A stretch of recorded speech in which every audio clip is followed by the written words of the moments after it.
Gle, ovi su podovi, majke, ovo je stvarno zakon. To je to. A dobro ste pokazali ovi podovi, a? Prva liga. Može ta žipa na žipa, ja sam mi rekao. Ja sam teo, nego mi izletelo ono odnosno. Ne, može, to su skupo ono,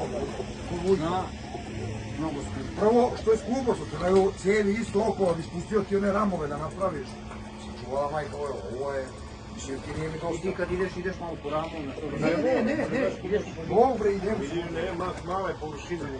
Ali dobro, ne Ali moram... gledaj tu, pa sam da ne... Slobodno stani čovječe, nego gledaj, ovdje je ispucalo, vidiš, ovdje neće ići. Ne treba da gađa. Ali gledaj, ovdje nisam stavio, ovo sam trebao da preklopim ovo. Kao što sam tamo radio, nisam i zato je ispucalo. Želi da išli preko cijela. A ko je, kao što ovo tebi bi kućao. Ne, gledaj, nema šanse. Ono se čuje ispod. Ja sam došao kad smo dekila tamo. Taka je bila i kod Neše Kupođe, sa Lipo. Šta? Ne, ona ja se tako bilo. A kakvi pogled, nijedno nisam čisto.